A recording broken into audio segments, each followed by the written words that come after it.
인생은 준비해야 됩니다. 하다못해 며칠 여행을 갈 때도 준비해야 그 여행이 원활하고 유익하고 재미있는 법입니다. 하물며 우리 인생에 지나간 세월은 어쩔 수 없다 치더라도 우리에게 앞으로 닥칠 진정으로 펼쳐질 영원한 하나님의 나라에 대하여 우리가 주님의 자녀로서 준비하지 않는다면, 혹은 잘못된 준비를 한다면 얼마나 안타까운 일이 되겠습니까? 전 세계 석학들은 물론이거니와 삼척 동자도 이런 이야기를 합니다. 코로나19는 예전의 모습과는 완전히 다른 우리를 미래로 인도하게 될 것이다. 더 불확실해졌습니다. 더 불확실해졌기 때문에 우리는 더 준비할 것이 많아졌습니다. 그래서 준비하라라고 하는 큰 주제를 가지고 오늘 세 번째 여러분과 함께 말씀을 나눕니다. 첫 번째 시간에는 믿음을 준비하자 했습니다. 성도가 믿음이 없으면 성도가 아닙니다. 죽은 자와 같습니다. 두 번째는 앞으로 어떤 환난과 핍박이 일어날지 모르니 그 환난에 맞설 수 있는 준비를 해야 된다. 그리했고, 오늘은 굳건한 말씀을 준비하자. 이 주제를 가지고 나누겠습니다. 기독교 신앙은 두말할 것 없이 말씀의 신앙입니다. 성경이 인류 역사에게 주신 하나님의 최고의 축복입니다. 여러분, 성경 말씀이 없었다면 우리가 어떻게 하나님을 압니까? 하나님을 알아도 잘못 아는 거예요. 제각기 아는 것입니다. 출애굽기 32장 이스라엘 백성들이 광야에서 금송아지를 만들어 놓고 금송아지라고 하지 않습니다. 애굽의 우상이라고 말하지 않습니다. 우리를 애굽에서 인도한 신 하나님이라고 이야기를 해요. 왜 그런 일이 발생했을까요? 그들이 어리석어 보이죠. 우리는 그렇지 않는다는 장담을 할 수 있습니까? 우리도 과거에 하나님을 알지 못할 때에는 산을 하나님이라고 했습니다. 큰 돌을 하나님이라고 했습니다. 이게 왜 그런 일이 생겼는가? 말씀이 없었기 때문에 그렇습니다. 우리에게 하나님께서 말씀으로 인도해 주지 아니하시고 계시해 주지 않으셨다면 우리는 헛손질만 하다가 헛된 수고만 하다가 멸망길로 가고 말았을 것입니다. 그러므로 우리가 말씀 신앙에 굳게 선다는 것은 얼마나 안전하고 축복되며 특권인 것입니까? 여러분, 우리가 말씀을 보다가 그 말씀 속에서 도무지 이해가 안 되는 부분들이 나올 수 있습니다. 동정녀 탄생, 어찌 홀로 아이를 가질 수 있단 말입니까? 천지를 하나님이 말씀으로 창조하셨다. 우리가 본 적이 없는데 그분이 죽었다가 사흘 만에 다시 부활하신다. 그리고 그분이 저 하늘에서 공중의 천사들의 나팔소리와 함께 우리들에게 오신다. 중력을 무시하고 어떻게 공중에서 둥둥 떠서 우리에게 올 수 있는가? 말씀은 때로 물리학의 법칙을 깨버립니다. 여러분, 물이 어떻게 포도주가 됩니까? 성경을 읽다 보면 인간의 지식으로 이해할 수 없는 부분들이 대단히 많습니다. 그래서 이해할 수 없는 부분 우리가 만날 때는 어떻게 해야 되느냐? 믿어야 되는 것입니다. 제 말이 역지처럼 들리시죠?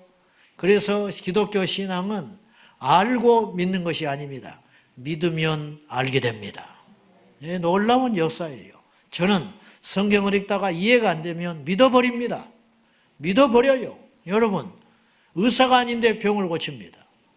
병든 자에게 손을 얹은 적 나으라 했습니다. 보이지 않지만 귀신이 나갑니다. 수술 날짜를 잡아놓고 병원에 갔는데 기도했더니 그 병이 온데간데 없어져 버립니다. 의사도 의아하다는 거예요. 여러분, 이걸 어떻게 해석합니까? 무슨 논리가 있습니까? 믿는 것이지요. 그러니까 믿어버리는 것이에요. 사랑하는 여러분, 부탁합니다. 말씀이 이해되지 않거든 믿으십시오. 믿으면 되는 것입니다.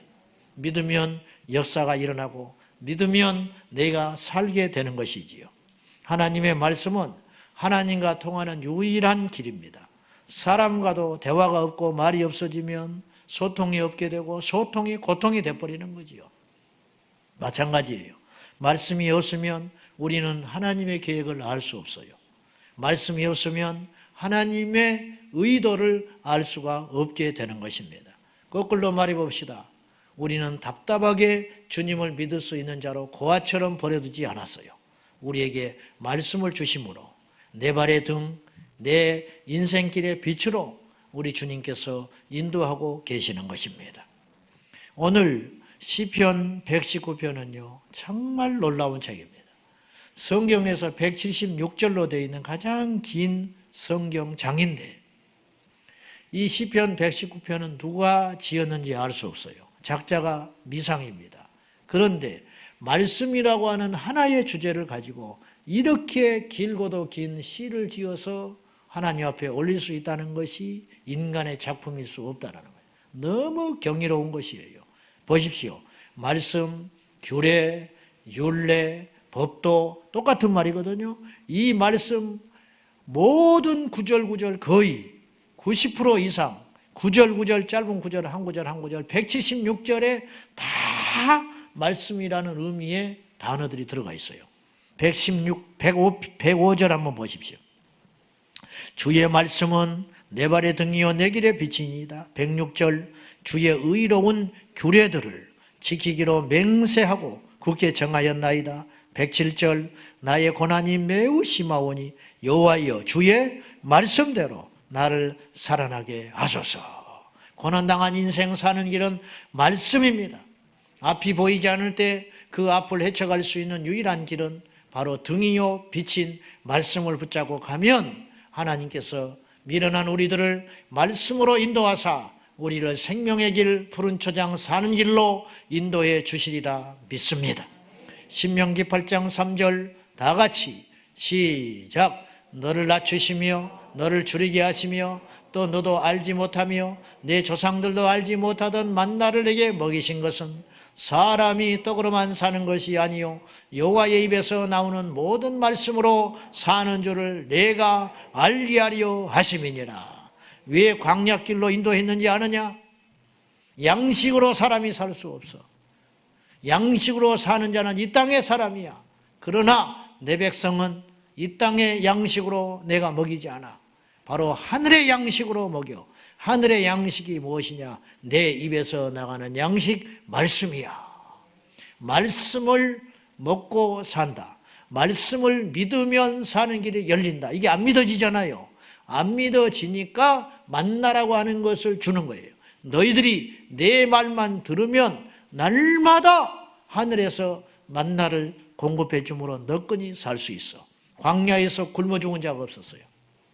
우리 인생에서 힘쓰고 주의해야 할 일은 무엇이냐?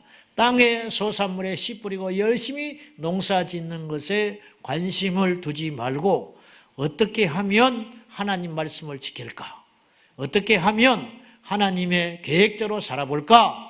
이것이 비상적인 것 같고 앞이 보이지 않는 것 같지만 그렇게 살아가는 자에게 절대로 굶주리거나 헐벗지 아니하도록 하나님이 인도하신다는 증거, 그것이 무엇이냐? 광야 40년 세월이었어요. 이스라엘 백성들은 말씀만 지킨 거예요. 만나 세대. 말씀만 지켰는데 먹을 것이 생겼어요. 말씀만 지켰는데 사는 길이 열렸어요. 그리고 40년을 자기들도 모르게 한 세대가 바뀌고 말씀으로 훈련받고 만나를 먹은 만나 세대가 탄생을 했는데 자기도 모르게 소문이 났어요. 뭐냐? 강성한 민족이라는 거예요. 그래요. 가나안 땅 사람들이 벌써 오금이 저려가지고 벌벌 떨고 있었어요. 들어가기도 전에. 그래서 기생라합이 그들을 숨겨준 거 아닙니까? 그리고 이미 기정사실화한 거예요.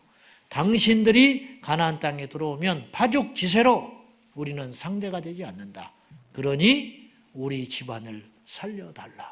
오죽하면 그렇게 했겠어요.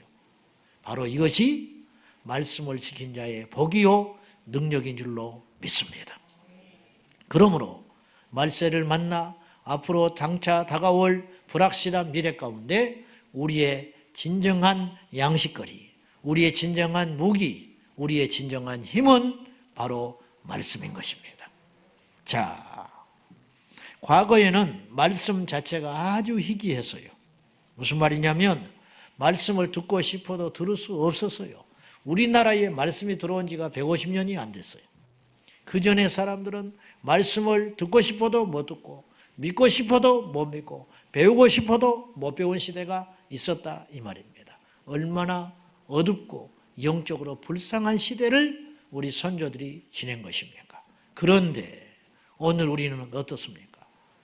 아무 공로도 없는데, 아무 잘난 것도 없는데 하나님이 은혜를 쏟아 부어 주셔버리는 거예요. 말은 바로 해보자고요. 오늘날 우리가 말씀을 듣지 못하는 게 아니에요. 듣지 않고 있어요. 우리가 지금 말씀을 못 배우고 있는 게 아니에요. 말씀을 안 배워요. 말씀을 지금 우리가 못 먹고 있는 게 아니라니까요. 안 먹어요. 안 먹어. 요즘 아이들이 영양실조 걸렸다. 예를 들어서. 뭐 사정은 다 있겠지만 영양실조 걸렸다. 못 먹어서 영양실조 걸립니까? 다이어트를 심하게 해가지고 영양실조 걸리는 거예요. 안 먹어가지고 영양실조 걸려버리는 거죠. 빈혈이 왔다. 못 먹어서 빈혈이 왔습니까? 안 먹어서 빈혈 생기는 거예요. 이 땅에 그리스도인들이 지금 영적 빈혈을 앓고 있다. 그럼 못 먹어서 말씀을 몰라서? 아니, 말씀을 교만해서 안 먹는 거예요. 안 배우는 거예요. 듣지를 않는 거예요. 풍요롭기 때문에. 그런 시대 아닌가요? 성경이 지천으로 널려 있습니다. 그러면 뭐합니까? 읽지를 않는데. 유튜브만 틀면 설교를 들을 수 있습니다. 그러면 뭐합니까? 안 들어버리는 것을. 교회만 오면 언제든지 우리가 예배하고 기도하고 찬송하며 우리가 말씀을 배우고자 싶으면 얼마든지 강좌가 마련돼 가지고 배우는 대로 배웠던 때가 있었어요. 안 되잖아요, 지금. 지나간 일상이 모두 다 기적이었어요. 우리만 몰랐어. 물고기가 물속에서 태어나니까 태어난 때부터 죽을 때까지 물속에서 사니까 자기가 물 위에 있는지를 몰랐던 것처럼 우리가 거저 예수 믿으니까 주일이 오면 교회를 가고 교회가 있으면 언제든지 문이 열려 있으니까 가고 기도하고 싶을 때 가고 그리하고 들렸기 때문에 그것이 귀한 줄을 몰랐어요. 우리 성도님들이 퇴근길에 교회를 오고 싶은데 교회 문이 잠겨져 있습니다. 그래서 들어가지를 못하고 몇 바퀴를 빙빙빙 돌면서 울고 집으로 들어가더라고요. 주일날 더 쓸쓸합니다. 주일날. 금요일날 덩그러니 아무도 없는 빈 곳에서 홀로 예배하고 설교하다 보면은 이게 꿈인가 현실인가 마음이 무너져 내리는 거예요.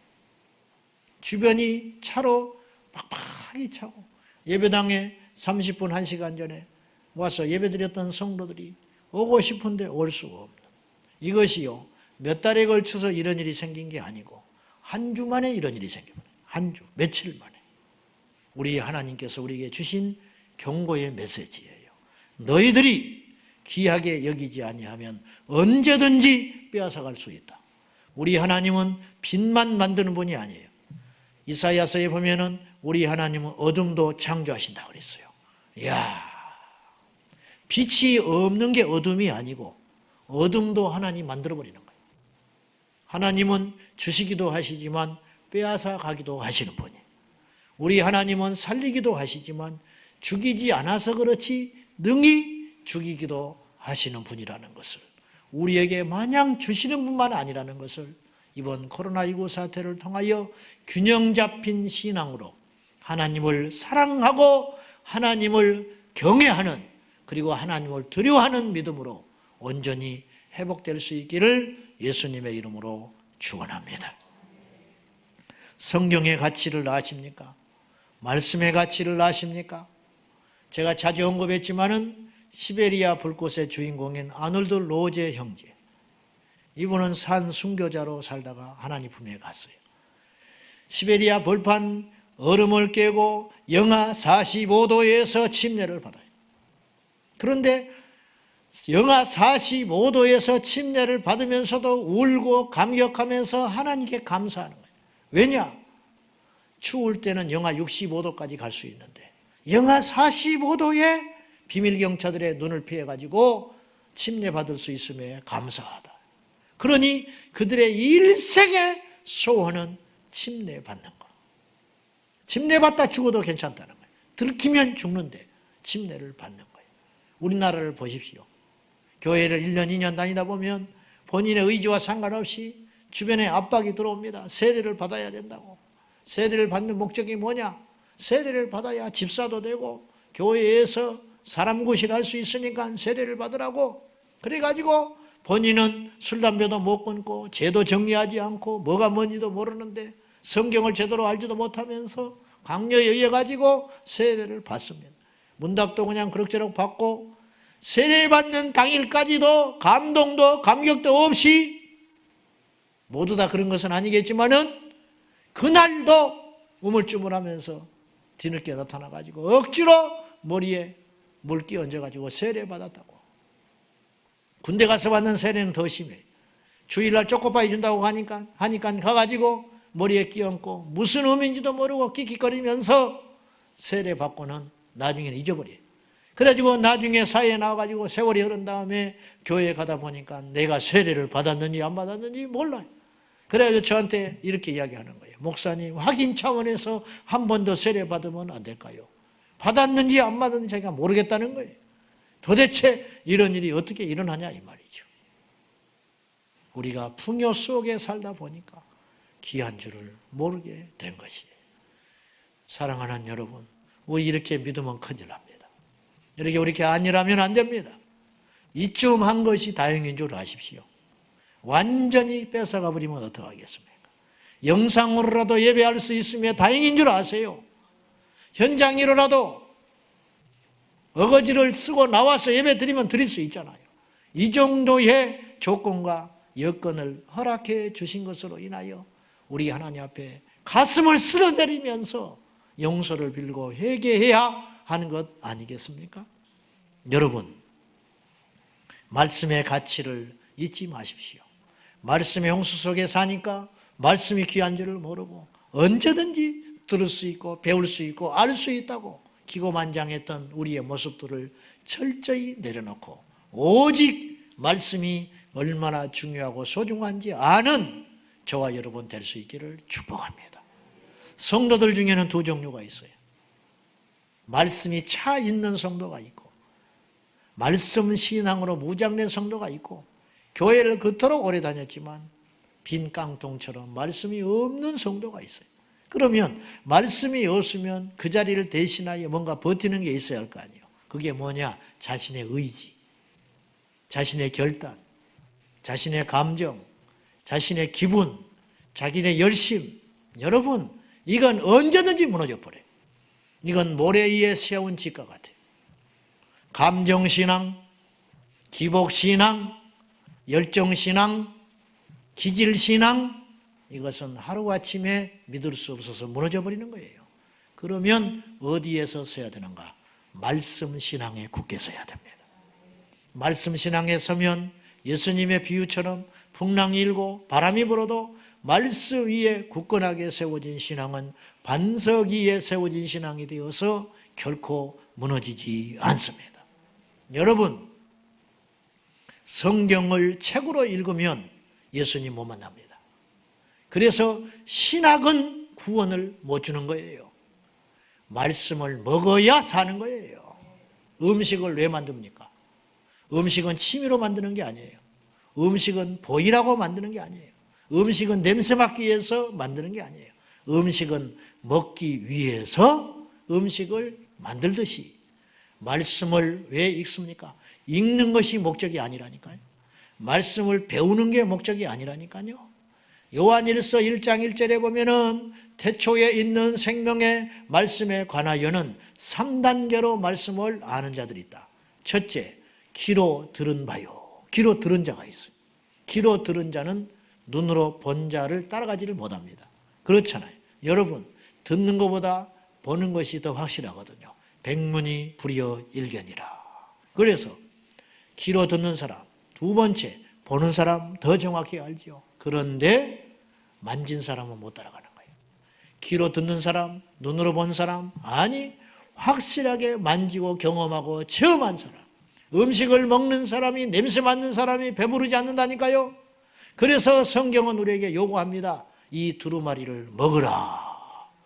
두루마리는 과거의 책이거든요. 그 당시에는 책이 없었으니까 두루마리를 먹으라 했지 두루마리를 읽으라 하지 않았어요. 먹어라. 말씀을 먹어야 삽니다. 말씀을 먹는 자가 생명을 얻게 되는 것이에요. 음식은요, 먹으면 금세표가 납니다. 금식을 해보면요, 몇 가지 특징들이 나타나요. 혀가 하얗게 됩니다. 장기 금식하면. 몰랐지요? 장기 금식을 들어가면 혀가요, 빨간 혀가 하얗게 돼버려요. 그리고 칼슘이 빠져나가서 뼈마디가 쑤셔서 잠을 못 잡니다. 자, 제가 5일을 해봤는데, 그게 뭐 자랑이라고 5일은 40일 한 번 더 있는데 5일로 죽을 뻔했어요. 근데 보리가 목욕하고 지나간 보리차 그거 한 잔 딱 먹었는데 입에 딱 들어가는 순간 어떤 일이 벌어졌느냐. 뼈 쑤시던 것이 그 순간에 없어져 버렸어요. 먹으니까요 금세 혈색이 달라졌어요. 금세 달라졌어요. 말씀을 먹는 자와 말씀을 배우는 자는 완전히 다르다. 우리는 말씀으로 여기까지 온 거예요, 사실은. 로이드 존스 목사님은 이런 말을 하셨어요. 과거 2000년 교회 역사 가운데 우리 성도들을 말씀으로 살린 것들이 너무 많은데 이를 예를 들면서 로마서 8장 28절 하나님을 사랑하는 자 곧 그 뜻대로 부르심을 입은 자들에게는 모든 것이 합력하여 선을 이루느니라. 이 말씀이 얼마나 많은 그리스도인들을 절망과 좌절과 고통에서 살려내는 줄 아는가. 맞아요. 모든 것이 합력하여 선을 이룬대요. 어느 날 열심히 살았건만 실패가 왔어요. 어느 날 열심히 일했건만 질병이 왔어요. 나에게 왜 이런 일이 일어났을까? 근데 이 말씀을 보면 의문점이 풀린다는 거예요. 모든 것이 그때는 모르나 시간이 지나면 안 되게 된다. 모든 것, 좋은 것, 나쁜 것, 힘든 것, 고통스러운 것, 기쁜 것, 슬픈 것 모든 것을 조합하여 하나님을 사랑하는 자, 곧 그 뜻대로 행하는 성도에게는 그것조차도 버물려 가지고 합력해서 반드시 선을 이루시는 하나님이시다. 이 말씀 때문에 제가 살아났어요. 어째서 이런 일이 일어날까? 그런 일들이 수없이 짧은 인생 가운데 있었는데 그 말씀이 나를 살렸다니까요. 시험 중에 있는 성도들이 있습니다. 그때 이 말씀이 우리를 살리는 거예요. 너희가 감당하지 못할 시험을 주시지 않는다. 내가 시험당했다. 내가 시험당할 즈음에 우리 스스로 감당할 수 없는 시험이라고 여겨질 때 이 말씀이 우리를 일으켜 세우는 거예요. 아니야. 하나님이 나에게 이길 수 없는 시험은 주시지 않았어. 넉넉히 이길 수 있어. 도대체 이 힘과 에너지가 어디서 일어난다는 말입니까? 여러분, 이 두 구절만으로도 우리는 살아날 수 있는 거예요. 그런데 성경 곳곳이 모두 다 금쪽 같은 진리의 말씀 아닙니까? 이 말씀이 우리를 인도하게 되는 것입니다. 여러분, 말씀을 대할 때 우리가 지식으로 대하면 안 된다고 했어요. 빌 게이츠, 스티븐 잡스, 마크 주크버그 이 세 사람의 공통점이 뭔지 아십니까? 억만장자라는 거. 그리고 또 하나의 비밀이 있어요. 대학교 중퇴자들입니다. 대학교 교육을 무시하자는 게 아니고 대학을 중퇴했지만 이들은 지혜가 있어서 세상을 보는 안목이 있어서 학교를 스스로 포기하고 사업을 시작하여 억만장자 대열에 들어선 사람들이에요. 미국의 한때 경제가 곤두박질을 칠 때 사람들이 왜 이렇게 미국 경제가 실물 경제가 안 돌아가는가 연구를 오랫동안 했다고 그래요. 해보니까 답이 나왔어요. 미국 하버드 경제학부 최고 경영자 코스를 밟은 그 사람들이 미국 경제 요직에 다 앉아 있는데 이들이 실물 경제를 몰라. 실물 경제를 모르는 채 그들이 다 정책을 위반하고 결정해 버리는 거예요. 그러니까 이론은 맞는데 실물은 경기가 돌아가지 않는 거예요. 그래서 이것을 해결하기 위하여 어떻게 했느냐? 반드시 실물 경제 산 경험을 가진 사람들로 인하여 중요한 정책을 결정할 수 있는 자리에 등용을 하기 시작했어요. 그 결과 오류들이 줄어들기 시작했다는 거예요. 하나님의 말씀도 마찬가지입니다. 말씀을 배우기만 하지 실행하지 않으면 그 말씀은 우리를 속이는 것에 불과하게 되는 것이에요. 말씀을 많이 하는 것도 중요하지만 한 구절 한 구절 말씀을 살아 꿈틀거리는 말씀으로 먹고 마셔서 그 말씀대로 실행하게 될 때 그 말씀이 나를 지켜주고 나에게 능력이 되는 것입니다. 전부 말세라고 해요. 어렵다고 합니다. 지금과는 상상할 수 없는 어려운 시간들이 기다리고 있을 것이라고 다 이구동성으로 이야기하는데 과연 우리는 무엇으로 우리의 믿음과 신앙을 지켜낼 것인가? 다시 말씀드리지만 우리의 의지와 결단과 우리의 노력으로는 턱없이 안 된다. 애초에 안 되는 거예요. 그럴 것 같으면 예수님이 오시지 않았어요. 오직 무엇으로 되는가? 사람은 떡으로 살지 못해요. 사람은 말씀으로 살아야 합니다. 우리의 신앙은 말씀에 서 있어야 한다 이 말이에요. 그래야 요동치지 않는다니까요. 저 사람이 왜 저렇게 변했을까? 좋은 쪽으로. 변질이 아니고 어쩌면 저렇게 성숙해졌지? 어쩌면 저렇게 달라질 수 있었지? 비밀이 어디 있는지 아세요? 말씀으로 부딪혀가지고 심령이 새롭게 된 것입니다. 반드시 그랬어요. 제가 학부를 마치고 대학원에 진학할 때 그걸 대학원을 진학해야 목사 안수를 받거든요. 우리 교단에서. 지금은 이제 조금 달라졌겠지만 우리 때는 1차에 성경을 시험을 봐서 통과해야 2차 시험을 볼 수 있었어요. 치열했습니다. 성경을 이잡듯이 읽어야 했어요. 심지어는 시편 예를 들면 119편 110절, 120절, 130, 111, 112, 113, 114 이 구절을 4개를 놓고 이 중에 어떤 것이 맞냐고요. 우리 어떻게 알아요? 어떻게 알아? 내다 문제 낼 게 없으니까 그렇게 문제를 내가지고 변별력을 만들어야 했어요. 제가 한 300구절을 외웠어요. 입시를 준비하면서. 그런데 학교 간 우리 동기가 있었는데 나이가 조금 있는 여자 전도사님이 같은 반이 돼가지고 이제 간증을 하면서 서로 나누는 시간이 있었는데 그때 이분이 이런 이야기를 했어요. 자기가 신대원 들어오려고 입시를 준비하면서 성경을 공부해야 했다는 거예요. 성경을 공부해야 시험을 볼 수 있으니까 시험을 치르기 위하여 성경을 읽고 암송을 하고 공부를 하면서 깨닫는 것이 있었다는 거예요. 자기가 모태신앙이었는데 그동안 성경을 너무 멀리 했다는 걸 깨닫게 됐다는 거예요. 이거 깨닫는 것도 굉장한 은혜예요. 자기 안에 말씀이 너무 없더라는 거예요. 그래가지고 부지런히 말씀을 공부하고 암송하고 읽고 배우다 보니까 하나님의 은혜가 임했는데 어느 정도까지 임했느냐. 나중에는요. 자기가 입시에 떨어져도 괜찮더래요. 이해되세요? 자기는 이미 입시보다 더 큰 은혜를 받은 거예요. 합격한 것보다 더 큰 은혜를 받았기 때문에 이제 입시에 합격하기 위해서 읽은 성경이 자기를 새롭게 하고 바꾸니까 입시는 두 번째가 돼버리는 거예요. 저는요, 이분이 성경을 제대로 읽었다고 봐요.